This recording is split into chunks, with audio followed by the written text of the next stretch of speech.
Good morning, everyone, and thank you so much for joining. We are currently admitting our guests, and as soon as we have everyone admitted into the call, we'll get started.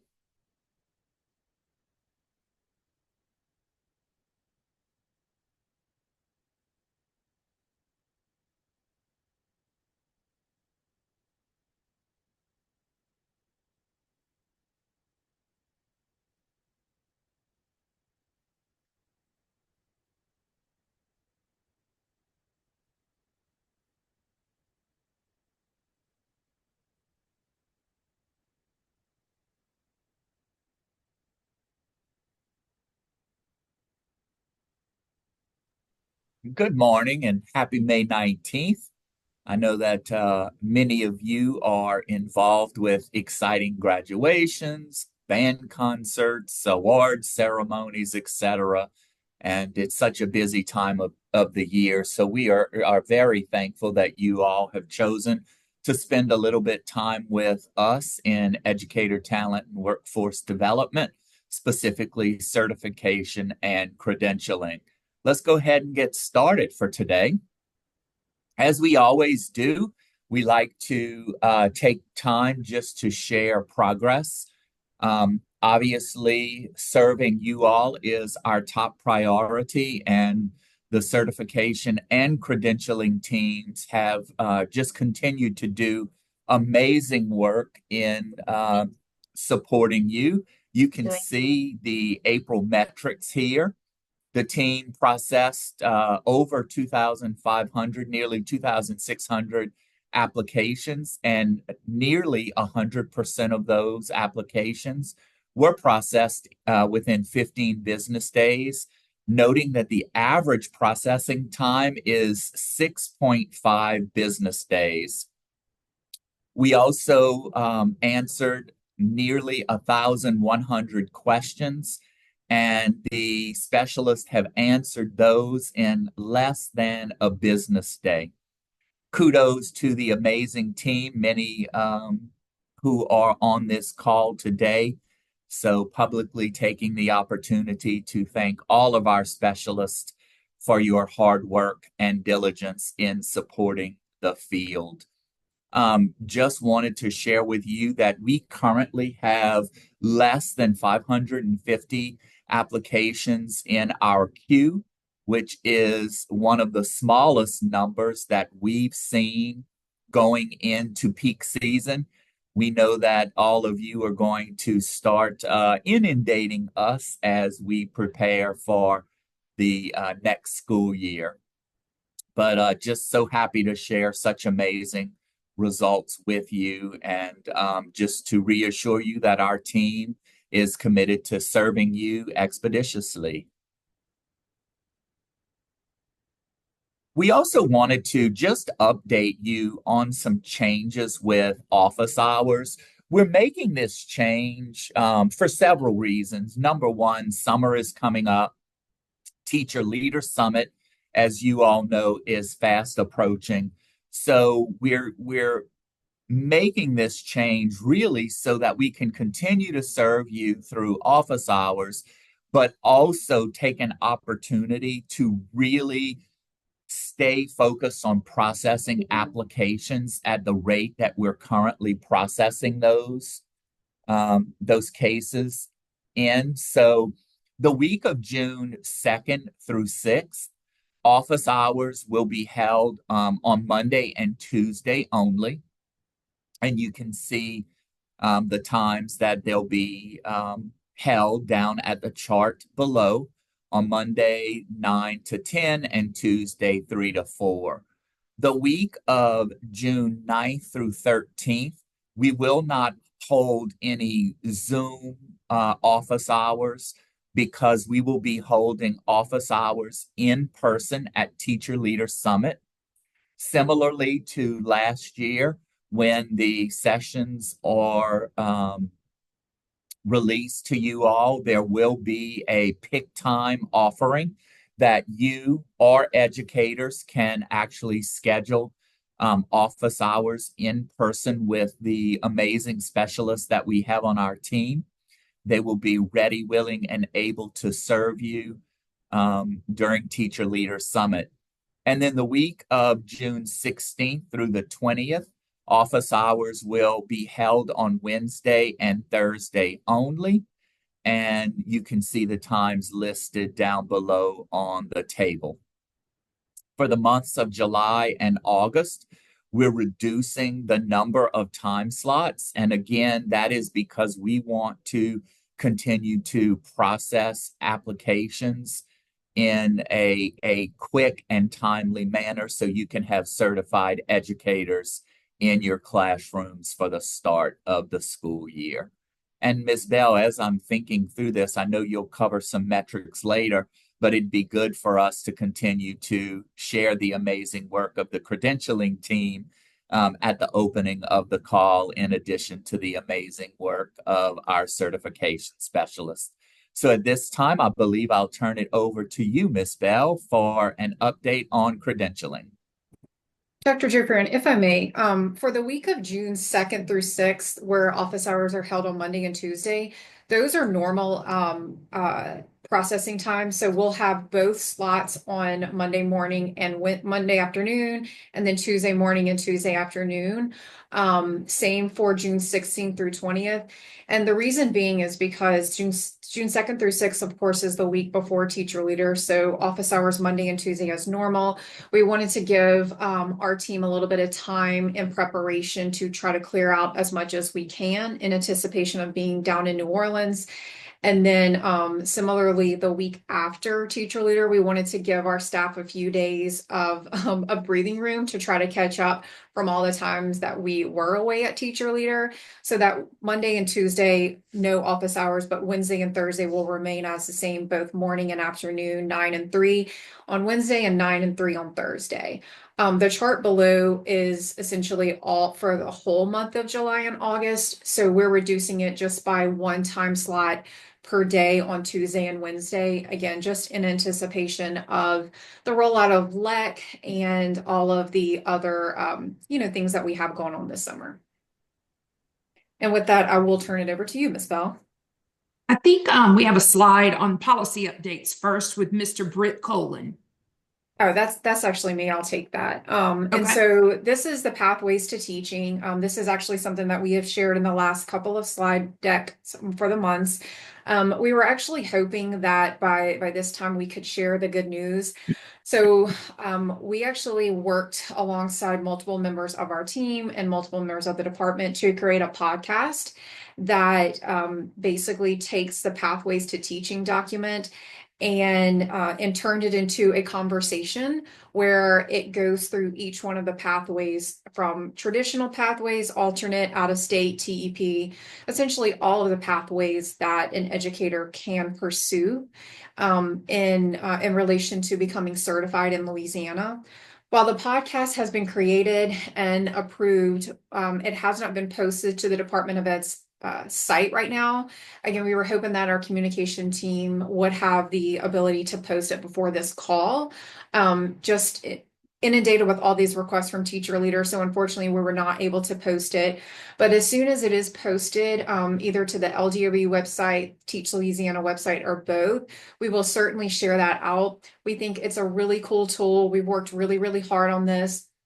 And, if y'all are anything like us, we love our podcast. It's so much easier to kind of sit and relate to someone. And we will be in the future working on podcasts for hopefully all of our pathways. So next up is going to be our pathways to leadership. And then, maybe we'll do mentor.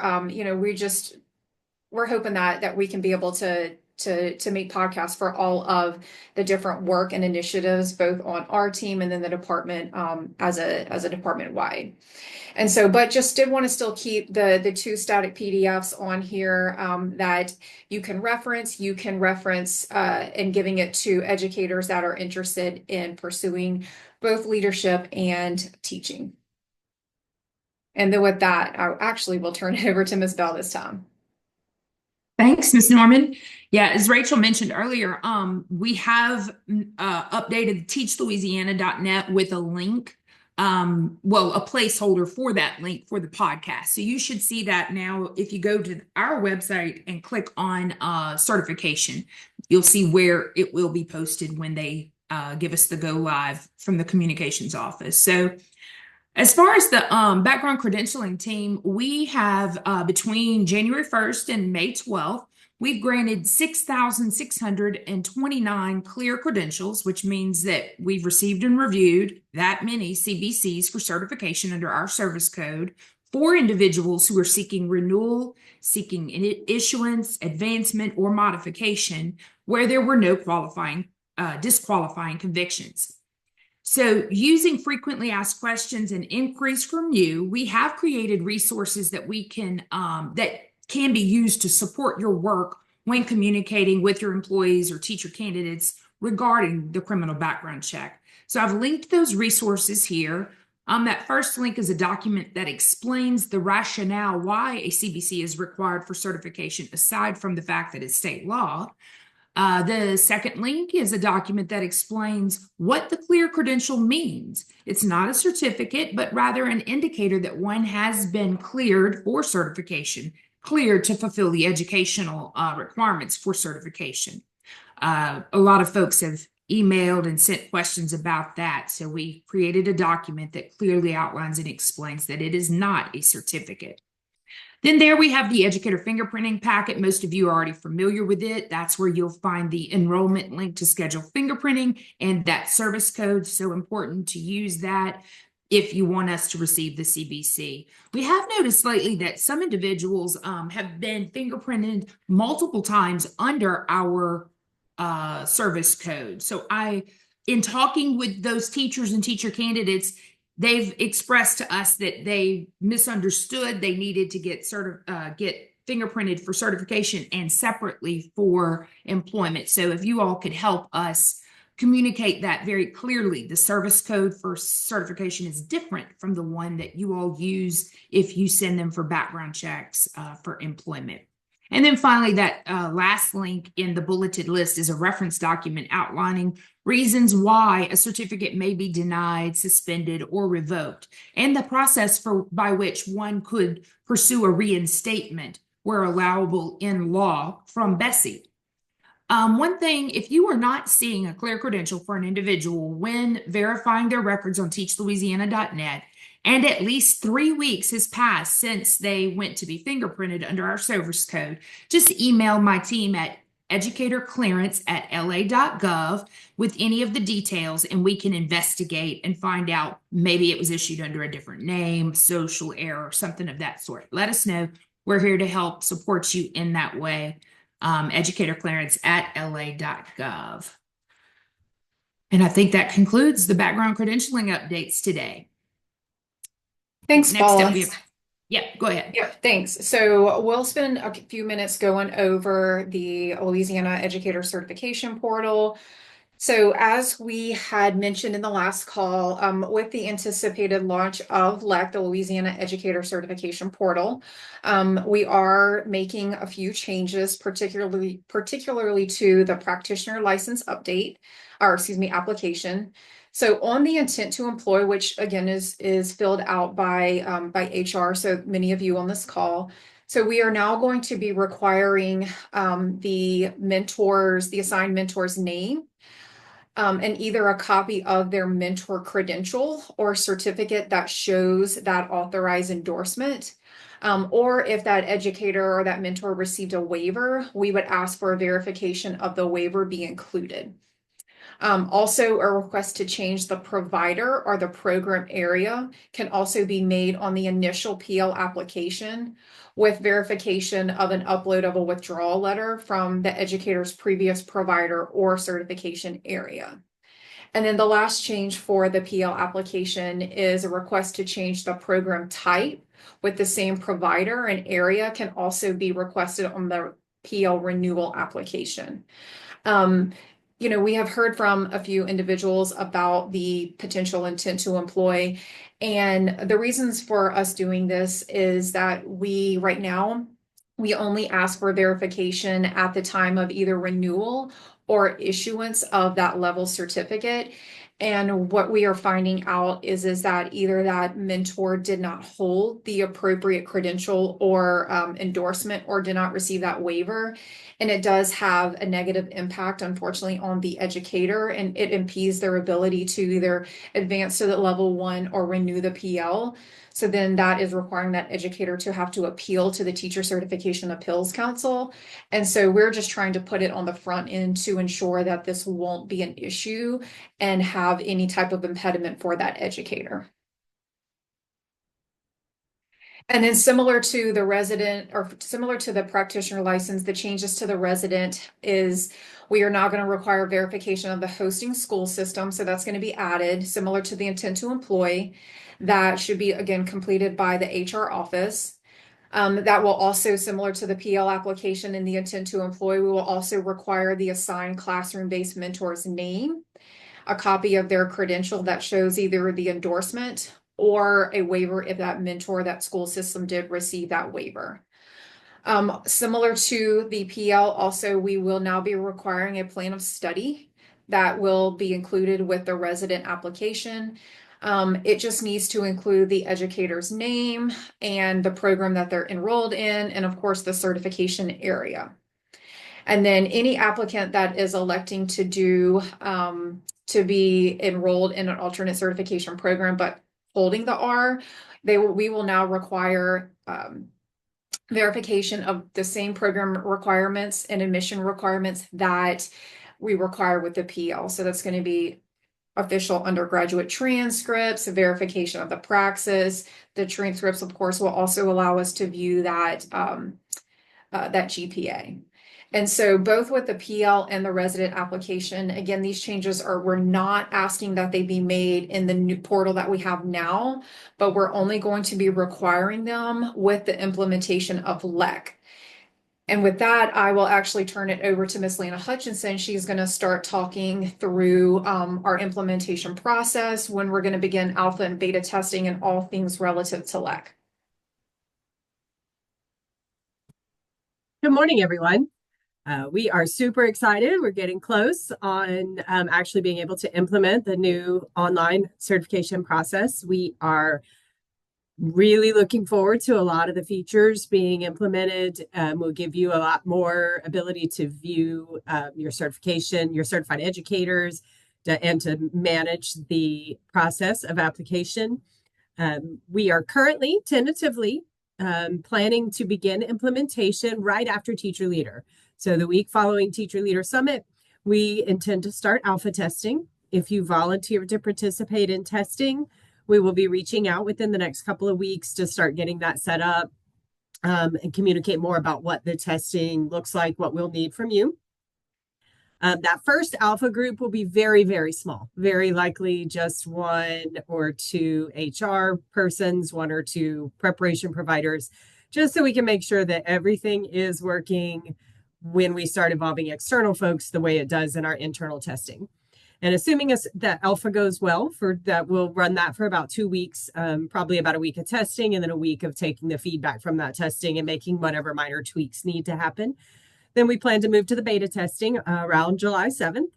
That should run for about 2 weeks. That'll be a much bigger group. Probably most of you that volunteered to be part of the testing group will be contacted to see if that timing works for you to help us.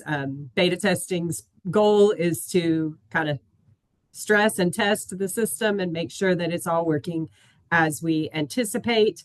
Again, we'll have about a 2-week period there and about a week to take any feedback and address any bugs that may be found in the beta testing session. And assuming all of that works as planned, then we anticipate launching July 28th. That is all subject to change depending on how the testing cycle goes, but we are getting really close. Things are looking really good, and we're excited to start putting it out there and get your feedback on what it looks like. We do encourage you to keep those dates loosely in mind and start thinking about what that's going to look like for you as an HR or a preparation provider. Some ways that you can partner with us to make sure the transition goes smoothly. We will be announcing training sessions for all authorized users Those will probably start during the beta testing cycle, as we're intending to launch fairly quickly after the beta cycle, if that all goes well.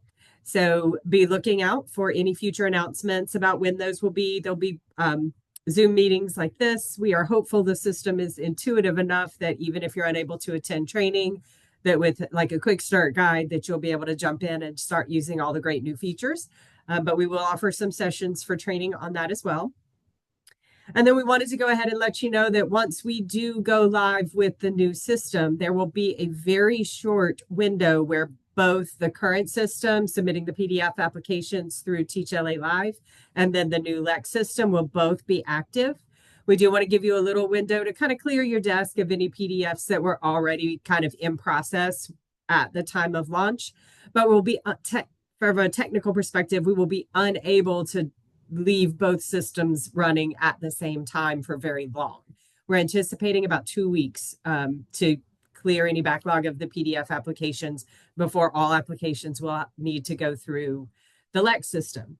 So think about what you have on your desk. I know some school systems have told us that they have a kind of a checkout process at the end of the year where they have their educators look over their certifications, start looking at renewal requirements, get those applications filled out before everybody kind of disperses for the summer. So if you are building a backlog of things to submit over the summer, think about you're planning to get those all submitted before the end of July so that the PDFs will be accepted. Any application that is not submitted in PDF format, those folks are just going to get to use the new system when it launches. It's not that they just won't be able to apply. They'll just potentially have to start over in the new online system if the PDFs are not submitted before the Teach LA Live system comes down after we implement the new one. So start your workload planning now. Get those uploaded PDFs submitted to our office if you want to have them processed that way. If you have educators approaching you about requests that they may not make until the fall, they're in a program and they're taking their last couple courses over the summer and will likely not be applying until August or September, tell them to hold off. No need to go ahead and start filling out the application now because it probably will not be accepted. I do see a question in the chat. Yes, the new system is for all application types, 100%, everything, teachers, leaders, ancillaries, interpreters, everything that is currently processed by our office will go through the new online certification portal when we go live.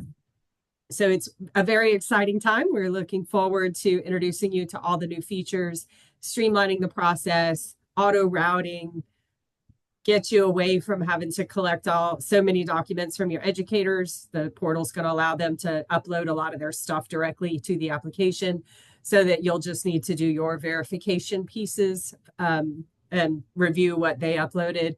We think it's really going to be a big leap forward in processing applications. So we'll look forward to sharing more information over the next, certainly by our next call, we'll have some pretty good information about how that's all going and maybe more concrete dates to offer. And I think that's all we need to cover about the new portal. So I'm going to turn it over to our colleague, Britt Colin, to talk about educator development updates. Thanks, Lana. Good morning, everybody. I just have a few updates from the educator development team. We already introduced this information, but we do have some updated information regarding content leader assessments. Reminder that effective June 19th, the Bloom Board will discontinue the content leader assessment series. We ask that you please complete the following steps. Ask all participants who are actively completing the assessment series to be done by June 15th in order to earn credit for this program. We're also asking to please contact current and past participants that have not completed the assessment series to inform them of this deadline to complete. And then also in the coming weeks, we will be sharing information with any providers wishing to score content leader portfolios on how they may apply to do so.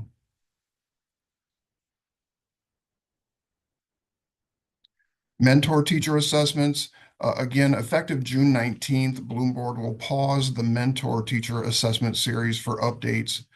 They will come back online on June 24th with a new model. This updated model will include a price increase, and that new cost will be $500. Again, in the coming weeks, we will be sharing information with you all, with all providers wishing to score the mentor portfolios on how they may apply to do so. And finally, the Louisiana Leadership Assessment Series.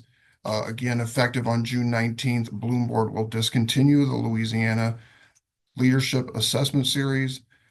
We ask you guys to please have all participants who are actively completing the assessment series to complete by June 15th in order to earn credit for this program.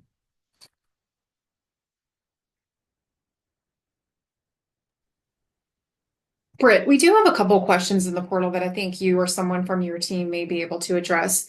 The first one is in reference to mentor waivers. So Miss Naomi Belvin from Rapide said, "Good morning. I only find that my mentors receive waivers by looking in the portal. I used to get an email but haven't in the past several years. How can I obtain that email again? Or is there a report that I can run from the SurveyMonkey application portal?" I would ask Ms. Belvin to please contact Lori Carlton. Lori can access that information or share with her the steps that she can follow to get that information off of SurveyMonkey.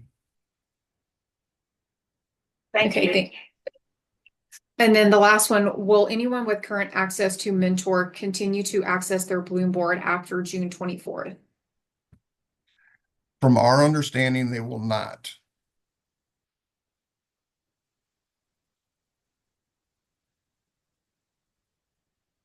Okay, those are the only questions that I see in the portal. Thank you, Britt, for those Okay, thank you. updates. And thank you for sticking around to answer those questions. We just have a few reminders. I know we've been talking a lot about teacher leaders. So of course, this will be our last call before the Teacher Leader Summit. And so the certification team and background credentialing team, in addition to Mr. Colin's team and other streams of work for the Department of Education, we will be both leading and facilitating sessions at the Teacher Leader Summit, which is being hosted in New Orleans, June 10th, 11th, and 12th. So the certification team will be conducting and leading and facilitating sessions on Want to Be a Leader, where we will go through every pathway to leadership, both in-state and out-of-state. We will also be doing a pathway specific to Educational Leader 1 Alt Path 2, which is commonly referred to as the 240 clock hour portfolio. So this is right now probably our most common and highly sought after pathway. And it's something that we are going to just kind of take a deep dive into what makes a successful portfolio, the things that we look for versus the things that the educator should be submitting.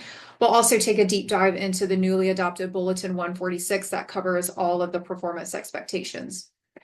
And then Ms. Belt, well, of course, we'll have, as we mentioned earlier in the call, office hours for both for both preparation and for educators. Once everything is released, we will have a pick time link similar to the one that you go through now to schedule office hours with our team, to sit down with a one-on-one member of our team to, in a 15-minute time slot to just talk about anything that you would like. And then Ms. Bell and her team will have two sessions, one on decoding criminal background checks, interpreting the results, and then understanding the consequences as it relates to certification. And then also one on ensuring safe classrooms, the role of the criminal background checks in certification. So if you're interested, or any of your educators are interested in any one of those, we would ask that you go ahead and register, or whenever registration is open, and go ahead and register. And we look forward to seeing you in these sessions.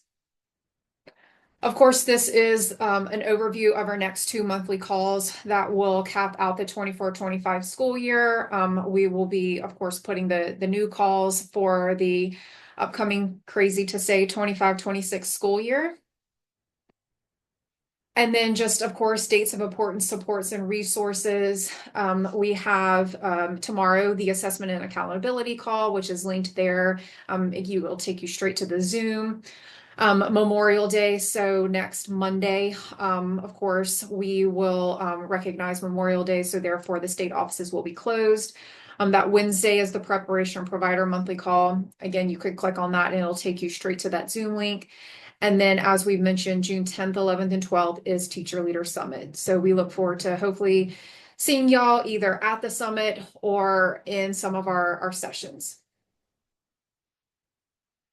Of course, we always like to end with our supports and resources. So you can click on the school system support calendar, which houses all of the information, all of these calls, where the planning resources are housed. The toolboxes, of course, we link our bulletin. We have linked a direct link to our Teach LA Live, which is right now where you can go and submit applications. And of course, teachlouisiana.net, which is repository for all things certification.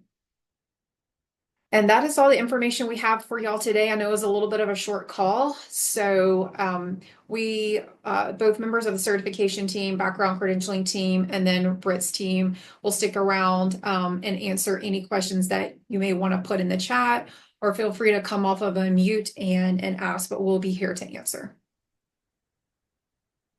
I have a question. Can you hear me? Yes, ma'am. Oh, hey, Rachel, this is Tracy at LSUA. On the changes to resident and PL application process, you were talking about a plan of study will be required similar to the PL. Yes, ma'am. Name, program, and certification area. Do we list the classes that they take? I mean, that would be great. I mean, we're not going to necessarily require that because we know that generally most people in a resident are in a true undergrad program. So we're not going to make you, list every single course as part of that 120 hour, 130 hour program.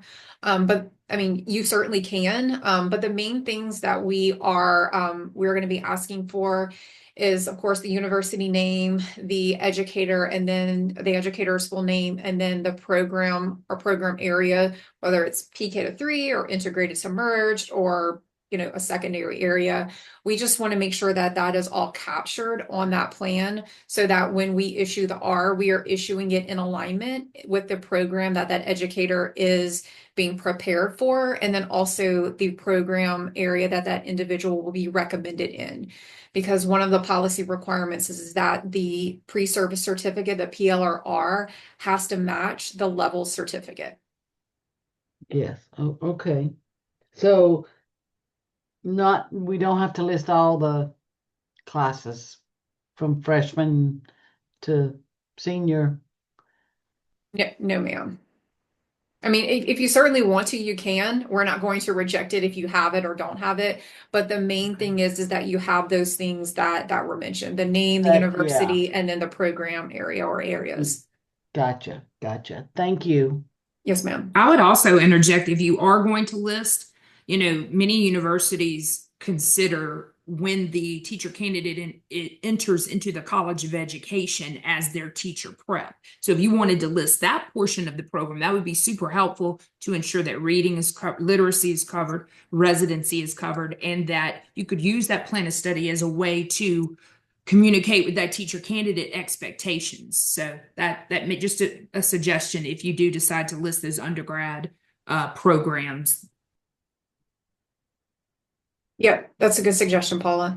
I do see Thank another you. question from Natalie. Does the mentor teacher endorsement expire on the teaching certificate? It only gives the date of issuance.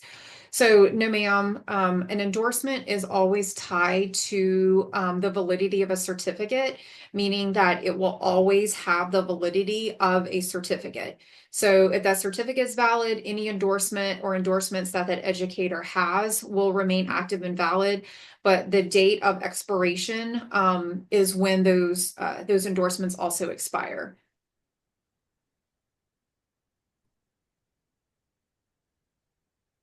So Ms. Natalie, does that answer your question?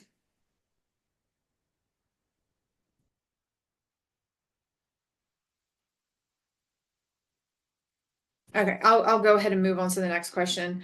Ms. Layla, passing praxis scores need to be included as well for resident certificate. Can you be a little bit more specific?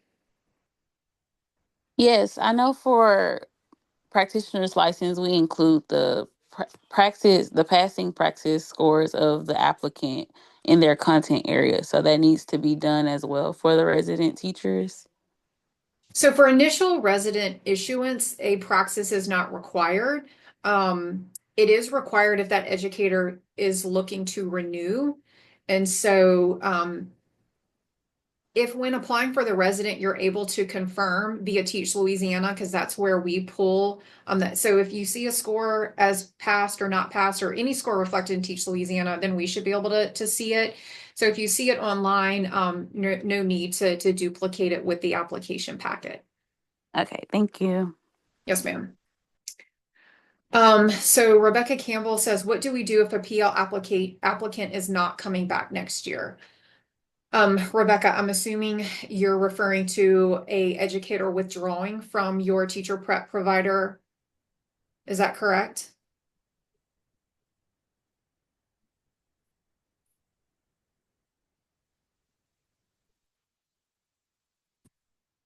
Rebecca, if you're still on the call, would you mind coming off of a mute? Yes, sorry, I'm here. Um, yes, so a gentleman applied for a PL. We filled it out for him in April. He is now no longer coming back to us. So how do I submit that, or what do I need to do? He's still with the same prep provider, I assume, but he no longer is going to be working for us in the next year. Is this for an initial or a renewal? Initial. I would probably get with that program, just to make sure that that person is still it hasn't withdrawn from the program. And then let that provider work with that educator to make sure that he or she is employed. And if they are employed, then that educator and that teacher prep provider need to collaborate with that employing or hosting school. But if that individual is no longer with you, you should not be applying for or signing off on anything. Right. We applied for his initial he has his initial PL because he taught with us for the end of the school year, but now he's not coming back. So I would still just work with the TPP and let them collaborate with with that educator. If that educator again is employed with another school system, then that school system will sign off on anything relative to employment or mentoring or whatnot. Okay, great. Thanks so much. Yes, ma'am. So the next question is, what is the best way to escalate a teacher certification application that was denied due to my misunderstanding? It was the first time submitting an application. I didn't know that I needed to include another document that was not listed in the resource. The specialist is saying that the processing fee has been used and will need to pay again. So Shenandoah, that is, you can either contact our portal via question, or you can certainly schedule office hours. If the application was missing more than one item, so 2 or more items, then the specialist is correct in saying that the application fee has been used. But we can certainly address that in more detail via a question, or if you would like to schedule office hours with us, and we can take a little bit of a deeper dive. So you're suggesting that because I've been trying to email back and forth. I guess it's through the portal, just emailing certification@info.la.gov. I don't know if I need to instead forward these to somebody else, or you're thinking office hours might be best. Yes, ma'am. That's probably the best way to, if you don't feel like you're getting the support that you need via a question, or maybe if there's a misunderstanding, then yes, ma'am, certainly schedule office hours, and a senior member of our team, and so multiple specialists will get on the phone with you, and we can definitely talk through anything relative to that case. All right, that sounds great. Thank you. And I schedule the office hours through the portal, correct? Correct. Okay, thank you. Okay, so we have another question from Adagia. Our graduate students' plan of study have Excuse me, Rachel. Yes, ma'am. I have a message in the chat for Britt, please. You have a message for Britt? Hey, Dr. Embry, Yes, I'm sending it to one. you now. I just sent you a reply, Dr. Embry. Thank you. Okay, so the next question is says, our graduate students' plan of study have traditionally been presented as a list of their courses. For undergraduate students, can their plan of study be submitted in the form of a letter instead, so we were not required to include a full list of other courses? Yes, similar to the answer that that we gave, I believe it was Miss Tracy Moses from LSUA. If this individual is applying for the R, again, the main things that we need to see are the educator's name, the university, and then his or her plan, the program area or areas if it's an integrated to MERS that that educator is being prepared for. And then Miss Wendy O'Halloran, it looks like Miss Bell did answer your question. And so that's all I see in the chat. Rachel, Again, if I may, Miss O'Halloran, are you asking about NSU students in NSU's program that are serving the residency outside of Louisiana? Or are you asking about somebody in an out-of-state program?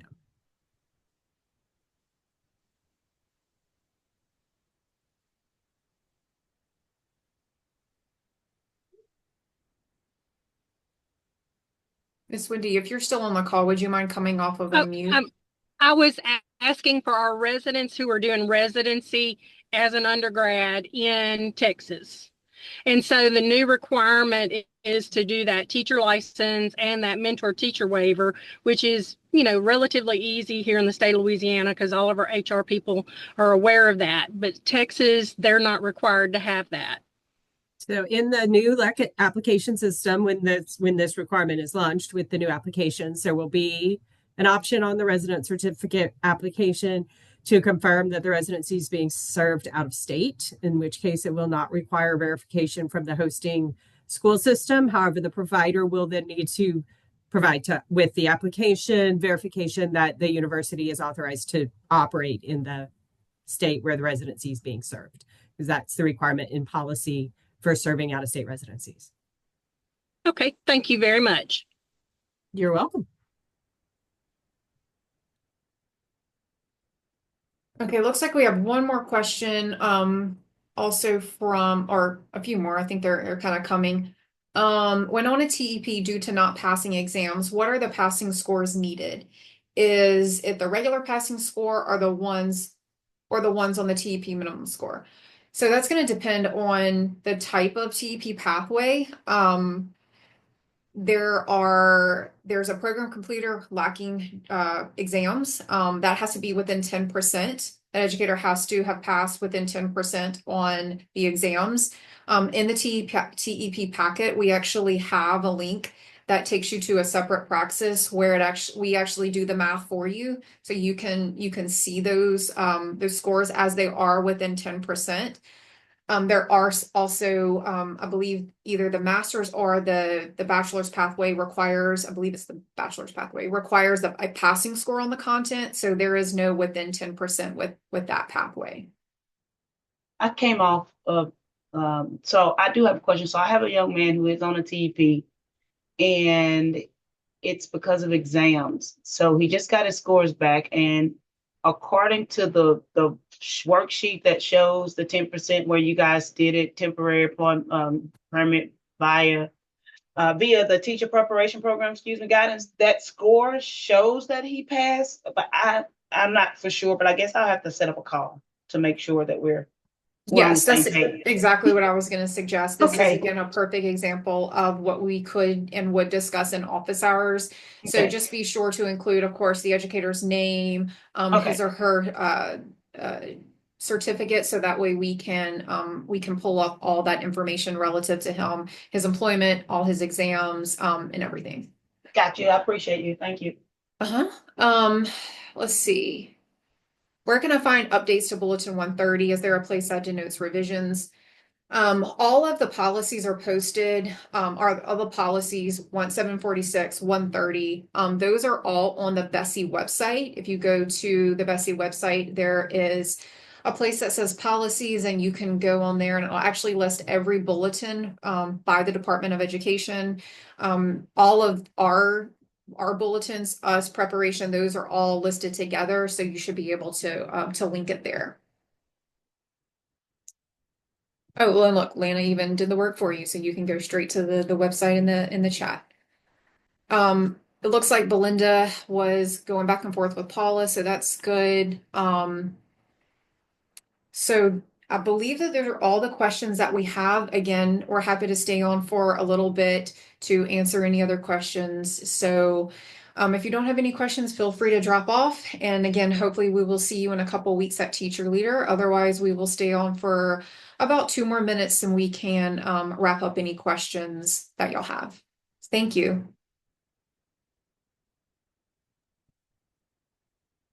Natalie, I see that you didn't follow up. No, the Bessie site's not going to show the revisions to. I mean, it's going to be just the current full bulletin as it in its current state. So if something was revised, it's not going to have it highlighted or changed, like indicated in some way that that is the revision in the newest bulletin. It will just have the full current version of the bulletin.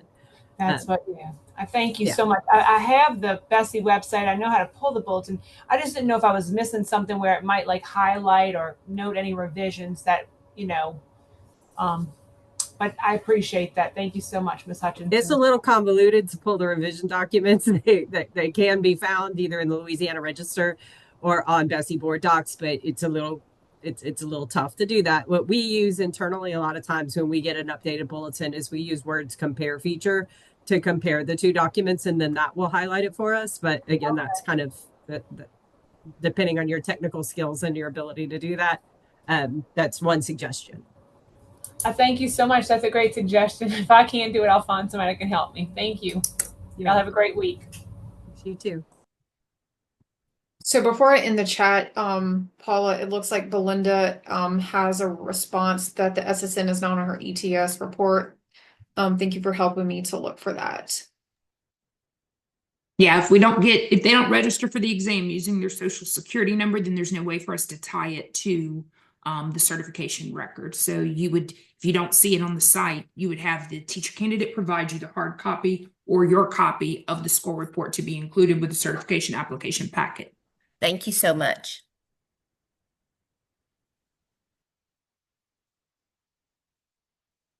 Okay, well, thank you everybody for attending.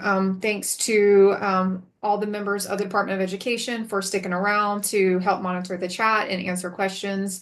Again, if we don't see you at Teacher Leader Summit, we will certainly see you on our next June certification monthly call. So thanks and enjoy the rest of your day. All right, bye-bye.